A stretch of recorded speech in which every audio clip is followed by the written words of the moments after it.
Hello everyone, welcome to Study Civils with Anjali. Do subscribe to this channel.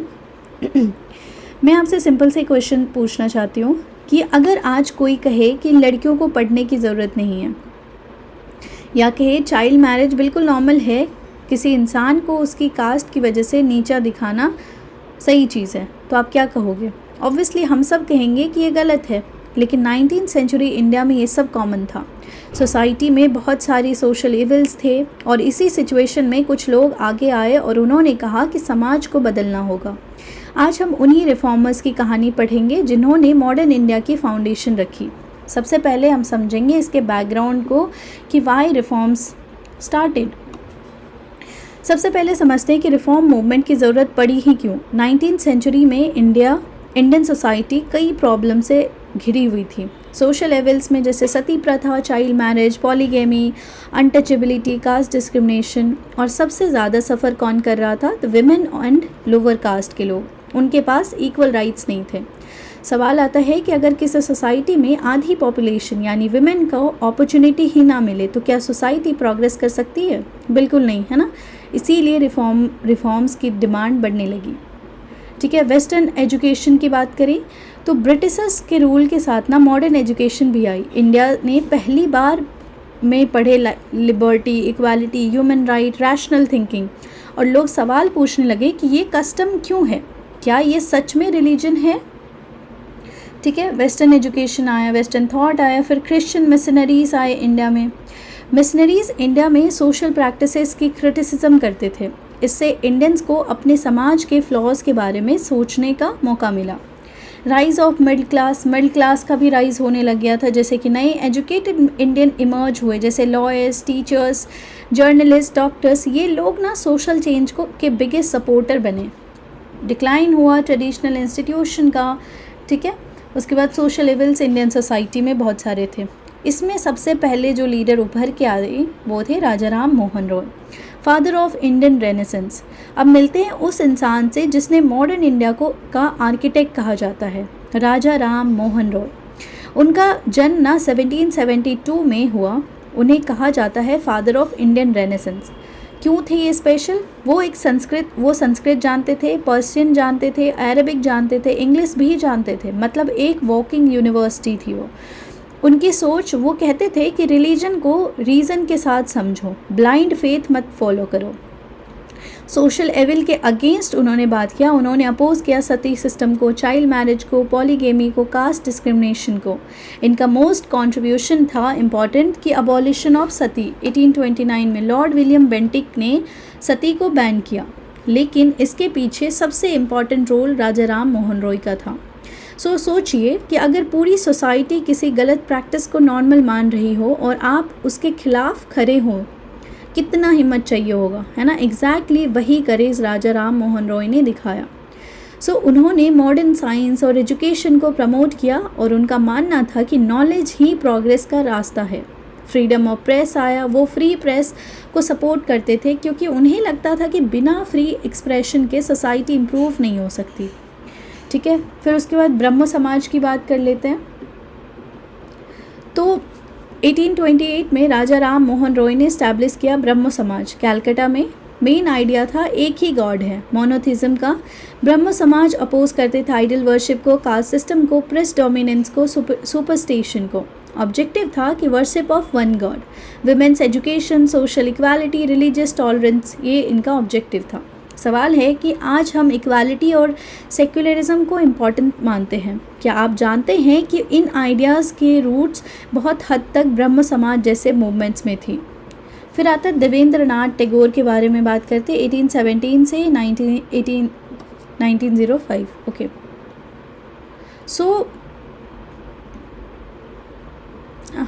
Date ये थोड़ा mismatch है, इसको ignore करो। राजा राम मोहन रॉय के बाद ब्रह्म समाज को आगे किसने बढ़ाया? तो देवेंद्रनाथ टैगोर। रविंद्रनाथ टैगोर के फादर थे। कंट्रीब्यूशन था 1839 में उन्होंने तत्वबोधिनी सभा इस्टेब्लिश किया और ब्रह्म समाज को स्ट्रॉन्ग इंटेलेक्चुअल बेस मिला। फोकस था उन्होंने उपनिषद और वेदास पर एम्फेसिस दिया। वो स्पिरिचुअलिटी और मोरालिटी को इम्पॉर्टेंट मानते थे। राजा राम मोहन रॉय फाउंडर थे, देवेंद्रनाथ टैगोर जो थे वो ऑर्गेनाइज़र थे, ऐसे आप मान सकते हो। ठीक है, फिर केशव चंद्र सेन आते हैं। अब आते हैं एक एनर्जेटिक रिफॉर्मर। ठीक है, केशव चंद्र सेन 1858 में ब्रह्मो समाज ज्वाइन किया और मूवमेंट को नई एनर्जी दी। इनका आइडिया था, वो सपोर्ट करते थे विमेंस एजुकेशन को, इंटरकास्ट मैरिज को, सोशल इक्वालिटी को, यूनिवर्सल रिलीजन को। देवेंद्रनाथ टैगोर रिलेटिवली कंजर्वेटिव थे, केशव चंद्र सेन ज़्यादा रेडिकल और प्रोग्रेसिव थे। इसी वजह से ना ब्रह्म समाज में स्प्लिट हुआ। 1866 में भारतीय ब्रह्म समाज बना, केशव चंद्र सेन ने इस्टेब्लिश किया और ये फ्रिक्वेंटली आस्क्ड फैक्ट है। अब बात करते हैं यंग बंगाल मूवमेंट के बारे में। अब आते हैं यूथ रिवॉल्यूशन पे। यंग बंगाल मूवमेंट फाउंडर थे Henry Louis Vivian Derozio. Think about this. Okay, आज सोशल मीडिया पे यूथ सिस्टम को क्वेश्चन करते हैं। 19th सेंचुरी बंगाल में ये रोल यंग बंगाल मूवमेंट ने प्ले किया। Why did they promote? What did they promote? Rationalism, free thinking, humanism, scientific temper, इसको प्रमोट करते थे और अपोज करते थे ब्लाइंड फेथ को, ऑर्थोडॉक्सी को, कास्ट सिस्टम को और सुपरस्टिशन को। उनका गोल था यंग माइंड को अवेकन करना, क्वेश्चन पूछना कि क्रिटिकल थिंकिंग डेवलप करना, ये सारी चीज़ें। एग्जाम्पल जैसे कि टीचर अगर सिर्फ रटने को बोले और स्टूडेंट कभी क्यों वाई ना पूछे तो लर्निंग इनकम्प्लीट रह जाती है। यंग बंगाल मूवमेंट का फेवरेट वर्ड ही था वाई, हर चीज़ के पीछे वाई, है ना। मूवमेंट शॉर्ट लिव था लेकिन इम्पैक्ट बहुत बड़ा था। उसने मॉडर्न जर्नलिज्म को इंस्पायर किया, क्रिटिकल थिंकिंग को प्रमोट किया और यूथ अवेकनिंग क्रिएट की। Quick revision, Raja Ram Mohan Roy father of Indian renaissance माने जाते हैं। सती एवोल्यूशन, मॉडर्न एजुकेशन और फ्रीडम प्रेस का जन्म हुआ इनसे। ब्रह्म समाज, one God, against caste and idol worship and equality and reform की बात करते हैं। देवेंद्रनाथ टैगोर तत्वबोधनी सभा एस्टैब्लिश किए, ठीक है, ऑर्गेनाइज किया ब्रह्म समाज को और वेदांत एम्फेसिस किया। केशव चंद्र सेन जो थे विमेन एजुकेशन, इंटरकास्ट मैरिज, भारतीय ब्रह्म समाज एस्टैब्लिश किया। यंग बंगाल मूवमेंट जो था हेनरी विवियन डेरोजियो ने स्टार्ट किया। रैशनलिज्म की बात करते थे, फ्री थॉट की बात करते थे, यूथ अवेकनिंग की ये बात करते थे। ठीक है, अब हम बात कर लेते हैं ईश्वर चंद्र विद्यासागर के बारे में। ठीक है, उनका नाम ही विद्यासागर था, मतलब ओशन ऑफ नॉलेज, और सच में वो नॉलेज के समंदर थे। बैकग्राउंड की बात करें तो बंगाल का एक पुअर ब्राह्मण फैमिली में जन्म हुआ। फाइनेंशियल डिफ़िकल्टीज़ थी लेकिन एजुकेशन के प्रति डेडिकेशन एक्स्ट्रा ऑर्डिनरी था। कहा जाता था कि वो एक स्ट्रीट लाइट के नीचे पढ़ाई करते थे। सोचो, कभी आपने सोचा है कि आज जब हमारे पास मोबाइल, इंटरनेट और बुक है, तब भी हम एक्सक्यूज़ बनाते हैं कि मन नहीं लग रहा, कंसंट्रेशन नहीं हो रहा, पढ़ाई नहीं हो पा रही है। लेकिन उस समय रिसोर्सेस ना होने के बाद भी ना लोग हिस्ट्री बना रहे थे। मेजर कंट्रीब्यूशन इनका ये था कि विडो रीमैरिज एक्ट लाए 1856 में। उस टाइम ना विडो की लाइफ जो थी बहुत डिफ़िकल्ट होती थी, उन्हें रीमैरिज की परमिशन नहीं दी जाती थी। विद्यासागर जी ने इसके अगेंस्ट कैंपेन चलाया। रिजल्ट क्या हुआ? Hindu widow remarriage act 1856 pass हुआ। वुमेन्स एजुकेशन के लिए इन्होंने बहुत सारा काम किया। विद्यासागर जी स्ट्रांगली बिलीव करते थे कि no society can progress without the progress of women. उन्होंने गर्ल्स एजुकेशन इस्टेब्लिश करने में, स्कूल इस्टेब्लिश करने में इम्पॉर्टेंट रोल प्ले किया। इनके अदर रिफॉर्म्स जैसे कि चाइल्ड मैरिज को अपोज किया, पॉलीगेमी को अपोज किया, पुअर और बैकवर्ड क्लासेस के अपलिफ्टमेंट के लिए काम किया, बंगाली लैंग्वेज को सिंप्लीफाई किया। अब एक एग्जांपल लो, जैसे आज अगर किसी फैमिली की डॉटर इंजीनियर या डॉक्टर बनती हैं तो पूरी फैमिली अपलिफ्ट होती है ना। विद्यासागर जी इसी पावर ऑफ एजुकेशन को समझ गए थे। ठीक है, अब बात करते प्रार्थना समाज के बारे में। ये इस्टेब्लिश हुआ था प्रार्थना समाज 1867 में बॉम्बे में। इंस्पिरेशन था, ये मूवमेंट लार्जली इंस्पायर्ड था ब्रह्म समाज से और राजा राम मोहन रॉय के आइडियाज़ से। इम्पॉर्टेंट लीडर इसमें थे Atmaram Pandurang, MG Ranade, RG Bhandarkar, NG Chandavarkar. Okay, main teaching इसका प्रार्थना समाज के मेंबर बिलीव करते थे one god, moral living, social equality and women's education. Reform support करता था विडो रीमैरिज को, फीमेल एजुकेशन को, इंटरकास्ट मैरिज को, है ना, और इंटरकास्ट डाइनिंग को, कि 2 कास्ट साथ में मैरी कर सकते हैं। जैसे अलग अलग कास्ट में शादी कर सकते हो, अलग अलग कास्ट के साथ बैठ के खाना खा सकते हो। ठीक है। सो महाराष्ट्र में सोशल रिफॉर्म मूवमेंट का स्ट्रॉन्ग फाउंडेशन मिला और इनडायरेक्टली नेशनलिज्म को भी स्ट्रेंथ मिला। फिर आते हैं ज्योतिबा फूले, ठीक है, इनकी बात कर लेते हैं। तो उनका जन्म महाराष्ट्र में माली कम्युनिटी में हुआ। मेन कंसर्न, उन्होंने देखा कि सोसाइटी में कास्ट डिस्क्रिमिनेशन डीपली रूटेड है और उन्होंने डिसाइड किया कि इस सिस्टम को चैलेंज करना होगा। इनका बिलीफ था कि education is the key to liberation. Satyashodhak Samaj 1873 में स्टैब्लिश किया। सत्यशोधक समाज मतलब society of truth seeker. Objective था fight caste discrimination, promote education, support women, oppose priestly domination. Okay, इनकी बुक थी गुलमर्गी। इस बुक में ना कास्ट ऑपरेशन को एक्सपोज किया गया। एक एग्जांपल लो, अगर किसी रेस में कुछ लोगों को स्टार्टिंग लाइन से ही 100 मीटर पीछे खड़ा कर दिया जाए तो कंपटीशन फेयर नहीं होगा। जो ज्योतिबा फूले थे ना, एग्जैक्टली इसी इनइक्वालिटी के अगेंस्ट लड़ रहे थे। अब आती हैं सावित्री बाई फुले।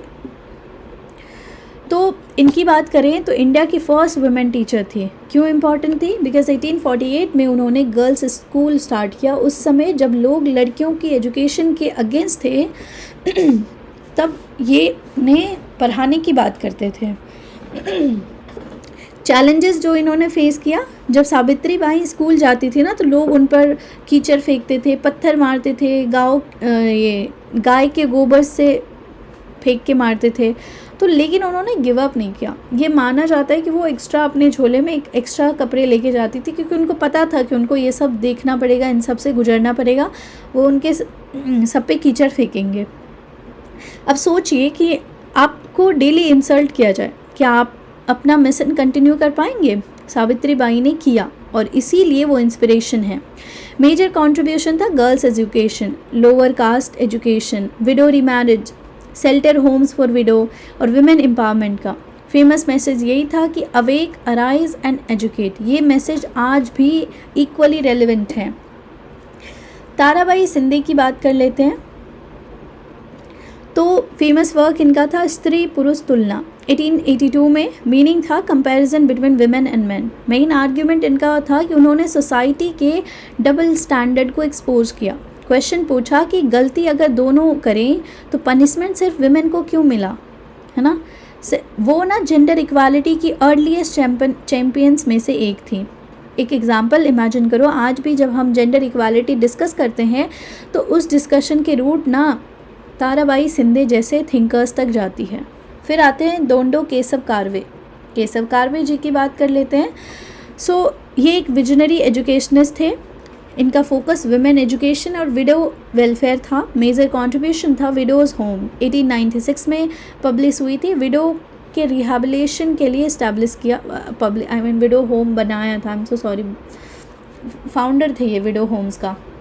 यहाँ पे जो थे विडोज़ को रिहेबिलिटेट करने का यहाँ पे था कि आप आके रह लो।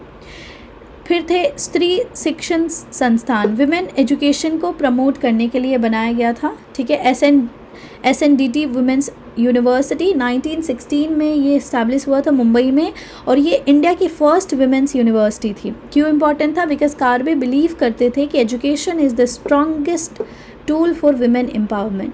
So let's quickly revise. तो ईश्वर चंद्र विद्यासागर विडो रिमैरिज की बात एक्ट लाए, वुमेन्स एजुकेशन की बात करते थे और चाइल्ड मैरिज को अपोज करते थे। प्रार्थना समाज महाराष्ट्र में है, वन गॉड में बिलीव करते हैं, सोशल रिफॉर्म, इंटरकास्ट मैरिज को प्रमोट करते हैं। ज्योतिबाई फूले ये सत्यशोधक समाज को इस्टेब्लिश किया, एंटी कास्ट मूवमेंट चलाए और एजुकेशन फॉर ऑल की बात करते थे। सावित्री बाई फूले जो थी ये फर्स्ट वुमेन टीचर थी, गर्ल्स स्कूल खोला और विमेन एम्पावरमेंट की बात करती थी। ताराबाई शिंदे स्त्री पुरुष तुलना पे बात करती थी और इन्होंने किताब भी लिखा इस पे और अर्ली फेमिनिस्ट थिंकर में से एक थी। कार्वे जी की बात करें तो ये विडो वेलफेयर सोसाइटी एक होम स्टैब्लिश किया, विमेन यूनिवर्सिटी बनाया और एजुकेशन रिफॉर्म की बात करते थे। ठीक है, अब हम बात कर लेते हैं कुछ और, जैसे रामकृष्ण परमहंस जी की बात कर लेते हैं इसमें अब।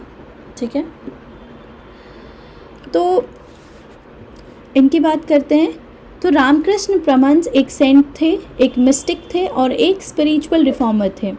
बैकग्राउंड की बात करें तो रामकृष्ण परमहंस जी का जन्म बंगाल के कमरपुकुर विलेज में हुआ था। बाद में वो दक्षिणेश्वर काली टेम्पल के प्रीस्ट बने, लेकिन उनकी ग्रेटेस्ट ना सिर्फ प्रीस्ट होने में नहीं थी, उन्होंने स्पिरिचुअल ट्रूथ को एक्सपीरियंस करने की कोशिश की।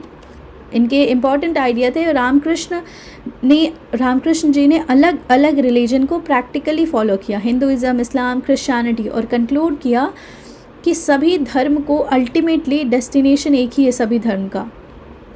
उनका फेमस स्टेटमेंट था जो तो मोत तो पद, मतलब कि as many faith as many path. Okay, एक एग्जांपल सोचिए कि आप मान के चलो दिल्ली जाना चाहते हो, कोई ट्रेन से जाएगा, कोई फ्लाइट से जाएगा, कोई बस से जाएगा। रूट्स अलग हो सकते हैं ना, लेकिन डेस्टिनेशन तो सबका है सेम, है ना। रामकृष्ण परमहंस जी भी यही कहा करते थे। इनकी teaching simplicity, purity, devotion, service to humanity and religious tolerance के बेसिस पे थी। सो उन्होंने ना रिलीजियस हार्मनी को स्ट्रेंथन किया, और सबसे इम्पॉर्टेंट उन्होंने स्वामी विवेकानंद जैसे डिसाइपल को इंस्पायर किया। अब हम बात कर लेते हैं स्वामी विवेकानंद जी की। ओके, सो ओरिजिनल नाम था इनका नरेंद्रनाथ दत्त। ओके, अब सवाल आता है कि आज अगर मैं पूछूं कि यूथ आइकॉन कौन है, बहुत लोग डिफरेंट नेम लेंगे, लेकिन 19th सेंचुरी में सबसे पावरफुल यूथ आइकॉन थे स्वामी विवेकानंद। शिकागो स्पीच दिया इन्होंने 1893 में, जहां ये वर्ल्ड पार्लियामेंट ऑफ रिलीजन था। ये जो है इवेंट हिस्ट्री में इमोर्टल है। शिकागो, अमेरिका, 1893 में विवेकानंद ने स्पीच शुरू किया, sister and brother of America, और पूरा हॉल स्टैंडिंग ओवेशन में कन्वर्ट हो गया। क्यों इम्पॉर्टेंट था? पहली बार किसी इंडियन मॉन्क ने दुनिया के सामने इंडियन सिविलाइजेशन की ग्रेटनेस को कॉन्फिडेंटली प्रेजेंट किया। मेन टीचिंग इनका था प्रैक्टिकल, जो है ये कहते थे वेदांत की बात करते थे। उन्होंने कहा सर्विस टू मैन, मतलब service to man is the service to god. भगवान को मंदिर में ही नहीं, इंसान की सेवा में भी देखो। इनका मैसेज था, फेमस कोट था कि arise, awake and stop not till the goal is arrived, reached. Okay, एक एग्जांपल लो, एग्ज़ाम प्रिपरेशन में भी ये लाइन परफेक्ट फिट होती है कि एक मॉक टेस्ट ख़राब हो गया, कंटिन्यू करो। एक अटेम्प्ट फेल हो गया, कंटिन्यू करो। ठीक है, कुछ और नहीं हो रहा तो भी कंटिन्यू करो, तब तक कंटिन्यू करो जब तक तुम जो चाहते हो वो पा नहीं लेते, तब तक कंटिन्यू करो। इनकी कंट्रीब्यूशन की बात कर लें तो नेशनल प्राइड जगाया लोगों में, सेल्फ कॉन्फिडेंस बिल्ड किया, कैरेक्टर बिल्डिंग पर एम्फेसिस किया, और रामकृष्ण मिशन स्टैब्लिश किया। तो जो है रामकृष्ण मिशन की बात कर लें तो 1897 में मिशन का फोकस था education, health care, relief work, social service, है ना। सो स्वामी विवेकानंद जी कहते को spiritual father of Indian nationalism भी कहा जाता है। अब बात करते हैं आर्य समाज के बारे में। ठीक है, इनके ऊपर बात कर लेते हैं आर्य समाज के बारे में। तो फाउंडर थे स्वामी दयानंद सरस्वती जी, ये फाउंडर थे। ओके, 1875 बैकग्राउंड था, ओरिजिनल नाम था मूल शंकर। उन्होंने सोसाइटी में ब्लाइंड फेथ और सुपरस्टिशन देखे और डिसाइड किया कि रिफॉर्म ज़रूरी है। उनका फेमस स्लोगन था बैक टू वेदास, लेकिन इसका मतलब पास्ट में ना, मतलब पास्ट जाना नहीं था, मतलब था कि वेदास के ओरिजिनल प्रिंसिपल को समझना। मेन प्रिंसिपल था one God, truth, knowledge, equality, education, social service. और आर्य समाज क्या अपोज करते थे? तो आइडियल वर्शिप को अपोज करते थे, ब्लाइंड रिचुअल्स को अपोज करते थे, है ना, सोशल लेवल्स को, चाइल्ड मैरिज को अपोज करते थे। इनकी कंट्रीब्यूशन की बात करें तो इन्होंने DAV दयानंद एंग्लो वैदिक स्कूल इस्टेब्लिश किया। आर्य समाज ने DAV इंस्टीट्यूशन इस्टेब्लिश किया।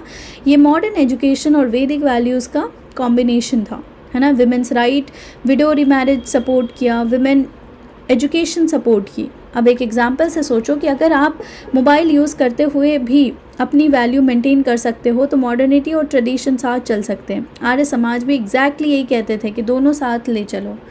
थियोसॉफिकल सोसाइटी की बात करें तो फाउंड हुए न्यूयॉर्क में 1875 में। फाउंडर कौन थे? हेलेना ब्लवत्स्की और कोलोनल ओलकोट। इंडिया में अराइवल हुआ 1879 में। ओके, हेडक्वार्टर इस्टेब्लिश हुआ अडियार मद्रास में। मेन बिलीफ क्या था? Universal brotherhood, spiritual unity, study of ancient religion, human welfare. Interesting fact ये है कि जब बहुत इंडियन अपनी कल्चर को अंडरस्टिमेट कर रहे थे ना, तब कुछ वेस्टर्न स्कॉलर इंडियन फिलॉसफी को अप्रिसिएट कर रहे थे और इससे इंडियंस का कॉन्फिडेंस और बढ़ा। इसके कंट्रीब्यूशन की बात करें तो ये विमेन एजुकेशन को सपोर्ट किया, एंशियंट इंडियन नॉलेज को प्रमोट किया और कल्चरल प्राइड डेवलप की। एन.ए. बेसेंट की कनेक्शन की बात कर लें तो बाद में एन.ए. बेसेंट भी इस मूवमेंट से जुड़ी और इंडियन नेशनल मूवमेंट में मेजर रोल प्ले किया। इम्पॉर्टेंस इन सारे मूवमेंट्स की अगर हम बात कर लें अभी जो पढ़ा हमने, तो सबसे पहला ये सोशल इविल को चैलेंज किया, sati, child marriage, untouchability, gender inequality, इन सब को चैलेंज किया गया। ओके। दूसरा विमेंस एजुकेशन को प्रमोट किया, विद्यासागर हों या सावित्री बाई जी हों या कार्वे या आर्य समाज, सब ने कॉन्ट्रीब्यूशन दिया विमेंस एजुकेशन में। रिलीजियस टॉलरेंस, डिफरेंट रिलीजन के बीच अंडरस्टैंडिंग बढ़ाने की बात की, है ना। साइंटिफिक टेम्पर डेवलप करने की बात किया कि पूछो वाई, क्वेश्चन करो। नेशनल कॉन्शियसनेस बढ़ा कि सबसे इम्पॉर्टेंट इम्पैक्ट कि इन मूवमेंट ने इंडियंस को ना सेल्फ रिस्पेक्ट दिया और सेल्फ रिस्पेक्ट से नेशनलिज्म डेवलप हुआ। अब एक एग्जांपल लो कि अगर किसी स्टूडेंट को रोज़ बोला जाए कि तुम कुछ नहीं कर सकते तो उसका कॉन्फिडेंस टूट जाएगा, लेकिन अगर कोई उसी स्टूडेंट को स्ट्रेंथ याद दिलाए उसका, तो वो एक्स्ट्रा ऑर्डिनरी परफॉर्म कर सकता है। सोशल रिलीजियस रिफॉर्म ने पूरे इंडिया के साथ यही किया। So if we quickly revise, तो रामकृष्ण परमहंस जी रिलीजियस हार्मनी की बात करते थे, all religion lead to same god, and guru of Vivekananda थे। स्वामी विवेकानंद जी की बात करें तो ये शिकागो स्पीच दिया 1893 में, रामकृष्ण मिशन स्टैब्लिश किया, प्रैक्टिकल वेदांत की बात करते थे और नेशनल अवेकनिंग की बात करते थे। आर्य समाज की बात करें तो दयानंद सरस्वती इनके फाउंडर थे 1875, बैक टू वेदास की बात करते थे और डीएवी इंस्टीट्यूट स्टैब्लिश किया। थियोसॉफिकल सोसाइटी ब्लवात्स्की और ओलोकोट इसके फाउंडर थे।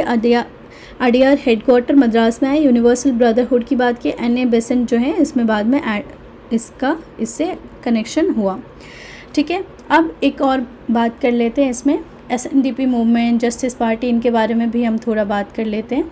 ओके, सो सबसे पहले हम बात करेंगे एसएनडीपी मूवमेंट के बारे में। ओके, सो श्री नारायण गुरु यहाँ एक बहुत ही रिस्पेक्टेड रिफॉर्मर थे, श्री नारायण गुरु। सिचुएशन कैसी थी कि केरला में ना कास्ट डिस्क्रिमिनेशन बहुत सिवियर थे, कुछ कम्युनिटीज़ को टेम्पल में एंट्री तक नहीं मिलती थी, एजुकेशन और अपॉर्चुनिटी भी लिमिटेड थी। तो नारायण गुरु का मैसेज था, उन्होंने एक रिवॉल्यूशनरी स्लोगन दिया, one cast, one religion, one God for man. सोचिए उस समय ये कितने बोल्ड स्टेटमेंट थे। एग्जाम्पल से इमेजिन करो कि आज अगर स्कूल में टीचर बोले कि सिर्फ कुछ स्टूडेंट ही क्लास में बैठ सकते हैं, आपको कैसा लगेगा? अनफेयर है ना। एग्जैक्टली इसी अनफेयरनेस के अगेंस्ट नारायण गुरु लड़े। इनका कंट्रीब्यूशन था, अनटचेबिलिटी को इन्होंने अपोज किया, एजुकेशन प्रमोट किया, स्कूल और टेम्पल इस्टेब्लिश किए और सोशल इक्वालिटी को मैसेज दिया, है ना। एसएनडीपी का फुल फॉर्म है श्री नारायण धर्म परिपालना योगम। ठीक है, फिर उसके बाद जस्टिस पार्टी की बात कर लेते हैं। ठीक है, बैकग्राउंड समझे तो उस समय ना गवर्नमेंट जॉब और एजुकेशन में ब्राह्मण्स को डोमिनेंस ज़्यादा था। नॉन ब्राह्मण्स कम्युनिटी को लगता था कि उन्हें इक्वल अपॉर्चुनिटी नहीं मिल रहा, तो जस्टिस पार्टी का फॉर्मेशन हुआ 1916 में। लीडर थे टीएम नायर, पी थेगरा चेट्टी और C Natesa Mudaliar. I'm sorry for the pronunciation. Okay, main demand था reservation, equal opportunity, reservation in jobs and educational access मिले।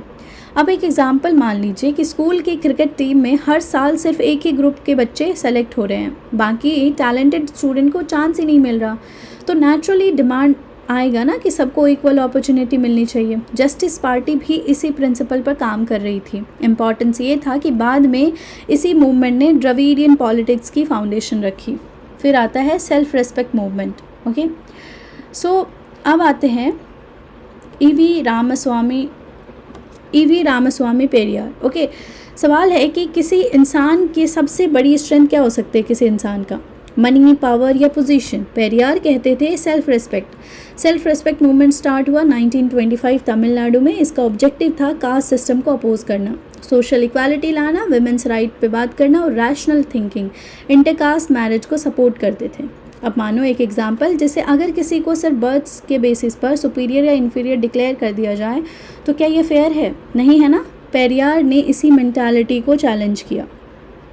इम्पॉर्टेंट कंट्रीब्यूशन था कि द्रविडियन आइडेंटिटी और सोशल जस्टिस पॉलिटिक्स को स्ट्रॉन्ग फाउंडेशन दिया। ठीक है, टेम्पल एंट्री मूवमेंट्स की बात करें तो अब एक इंटरेस्टिंग क्वेश्चन है कि भगवान सबके हैं या सिर्फ कुछ लोगों के। ऑब्वियसली सबके, लेकिन उस समय ना बहुत से टेम्पल में लोअर कास्ट को एंट्री नहीं मिलती थी। टेम्पल एंट्री मूवमेंट का गोल था कि सभी लोगों को टेम्पल एंट्री का राइट मिले। इम्पॉर्टेंट इवेंट था इसमें वैकोम सत्याग्रह, 1924 से 25 तक चला। ये ट्रावनकोर में रोड्स और टेम्पल्स के जो एक्सेस के लिए स्ट्रगल था। ठीक है, गुरुवयूर मूवमेंट था जो टेम्पल एंट्री के लिए एजिटेशन कर रहे थे। एक और था Travancore temple entry proclamation 1936, this one. Okay, इसमें क्या था, हिस्टोरिक डिसीजन आया कि टेम्पल ऑफिशियली ओपन किया गया। इंपॉर्टेंस ये है कि ये मूवमेंट ना सिर्फ टेम्पल के लिए नहीं था, ये मूवमेंट था ह्यूमन डिग्निटी के लिए। ओके, अब बात करते हैं अलीगढ़ मूवमेंट के बारे में। ओके, सो अब मुस्लिम रिफॉर्म मूवमेंट की भी बात करते हैं। फाउंडर थे सर सैयद अहमद खान। बैकग्राउंड था 1857 के बाद ना मुस्लिम कम्युनिटी एजुकेशनली पीछे रह गई थी, तो सर सैयद को लगा कि मॉडर्न एजुकेशन के बिना तो प्रोग्रेस इम्पॉसिबल है।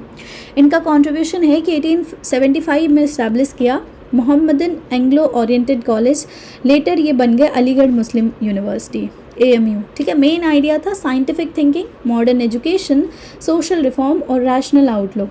अब एक एग्जांपल लो, जैसे आज अगर कोई स्टूडेंट सिर्फ पुराने किताब नोट्स पढ़े और मॉडर्न टेक्नोलॉजी यूज़ ही ना करे तो कंपटीशन में सर्वाइव कर पाएगा क्या? डिफ़िकल्ट है ना। तो सर सैयद अहमद खान भी यही समझ गए थे। फेमस मैसेज था कि education is the key to progress. अब बात करते हैं देवबंद मूवमेंट के बारे में, 1866। तो ये ना दारुल उलूम देवबंद है ना, फाउंडर थे मोहम्मद कासिम नानूतवी और राशिद अहमद गंगोई। सो एम था इस्लामिक टीचिंग को प्रिजर्व करना, रिलीजियस एजुकेशन को स्ट्रेंथन करना। इम्पॉर्टेंस ये था कि बहुत से Deoband scholars later freedom movements में एक्टिव हुए, खिलाफत मूवमेंट्स और नॉन कॉपरेशन मूवमेंट को सपोर्ट किया। So quick comparison, Aligarh movement जो थे मॉडर्न वेस्टर्न एजुकेशन की बात करते थे और देवबंद मूवमेंट जो था ट्रेडिशनल इस्लामिक एजुकेशन की बात करते थे। अब आते हैं सिख रिफॉर्म मूवमेंट के ऊपर, इसके ऊपर भी बात कर लेते हैं। सिख रिफॉर्म मूवमेंट पे क्यों नीडेड था? सिख कम्युनिटी में भी रिफॉर्म की डिमांड बढ़ रही थी। लोग चाहते थे कि रिवाइव ओरिजिनल सिख टीचिंग को। तो सिंह सभा मूवमेंट 1873 में स्टार्ट हुआ, जिस अमृतसर और लाहौर में। ऑब्जेक्टिव था कि सिख की आइडेंटिटी प्रिजर्व करना, रिलीजियस रिफॉर्म लाना और एजुकेशन स्प्रेड करना। ओके, उसके बाद जो है अकाली मूवमेंट 1920 में आया। इसी में यहाँ पे गुरुद्वारा रिफॉर्म था, गोल था गुरुद्वारास को करप्ट मैनेजमेंट से फ्री करना। रिजल्ट था गुरुद्वारा एक्ट आया 1925 यहाँ पे। ओके, गुरुद्वारा सिख कंट्रोल में आए। सिग्निफिकेंस अब देखते हैं इन सारे सोशो रिलीजियस रिफॉर्म का क्या था। पॉजिटिव इम्पैक्ट यही था कि सोशल लेवल्स को चैलेंज किया गया, sati, child marriage, untouchability, caste discrimination, इन सबको। दूसरा कि विमेन एजुकेशन प्रमोट हुई, गर्ल्स स्कूल खुले, विडो रिमैरिज स्टार्ट हुई। थर्ड था साइंटिफिक टेम्पर डेवलप हुआ, लोग ना ब्लाइंडली एक्सेप्ट करने के बजाय अब क्वेश्चन पूछने लगे। फोर्थ है ह्यूमन राइट अवेयरनेस हुआ, इक्वालिटी आई, लिबर्टी, जस्टिस, ये कॉन्सेप्ट पॉपुलर हुए। ओके, फिफ्थ है नेशनल कॉन्शियसनेस, लोगों को अपनी आइडेंटिटी और सेल्फ रिस्पेक्ट का एहसास हुआ और नेशनलिज्म स्ट्रॉन्गर हुआ। इसकी लिमिटेशन की बात करें तो बैलेंस अंडरस्टैंडिंग भी ज़रूरी है ना। रिफॉर्म ना मोस्टली अर्बन एरियाज़ तक लिमिटेड रहे, रूरल मासेस तक इम्पैक्ट स्लो था। डीप रूटेड सोशल लेवल्स तुरंत ख़त्म नहीं हुए, कुछ मूवमेंट वेस्टर्न इन्फ्लुएंस से भी इंस्पायर्ड थे। So let's quickly revise. SNDP ये जो थे ये श्री नारायण गुरु ने स्टार्ट किया। One cast one religion one God इनका मोटो था। जस्टिस पार्टी 1916 में स्टार्ट हुआ, नॉन ब्राह्मण रिप्रेजेंटेशन के लिए था। Self respect movement EV Ramaswamy Periyar ji थे, इन्होंने सोशल इक्वालिटी और रैशनलिज्म की बात की। टेम्पल एंट्री मूवमेंट जो था ये वैकोम सत्याग्रह और इक्वालिटी इन रिलीजियस स्पेस के बारे में बात किया। अलीगढ़ मूवमेंट सर सैयद अहमद खान ने लीड किया था और मॉडर्न एजुकेशन और अलीगढ़ मुस्लिम यूनिवर्सिटी की बात हुई और इस्टेब्लिश हुआ। देवबंद मूवमेंट की बात करें तो ये दारुल उलूम देवबंद और इस्लामिक एजुकेशन की बात हुई। सिख रिफॉर्म की बात करें तो सिंह सभा इस्टेब्लिश हुआ, अकाली मूवमेंट स्टार्ट हुआ और गुरुद्वारा एक्ट 1925 आया। So if we conclude today's lecture, so इन रिफॉर्म मूवमेंट ने ना सिर्फ सोसाइटी को चेंज नहीं किया, इन्होंने इंडियंस को ना सेल्फ कॉन्फिडेंस दिया, अनटचेबिलिटी को चैलेंज करने के बाद चैलेंज किया, ओके, और साथ ही साथ वुमेन को एजुकेशन दी, बैकवर्ड कम्युनिटी को वॉइस दिया, और सबसे इम्पॉर्टेंट इन्होंने एक मॉडर्न डेमोक्रेटिक और इक्वल इंडिया की फाउंडेशन रखी। और इसीलिए कहा जाता है कि पॉलिटिकल फ्रीडम से पहले सोशल अवेकनिंग ज़रूरी होती है, और ये अवेकनिंग इन्हीं रिफॉर्मर ने शुरू की थी। So if you like this lecture, do subscribe to this channel. Till then keep learning. Thank you so much.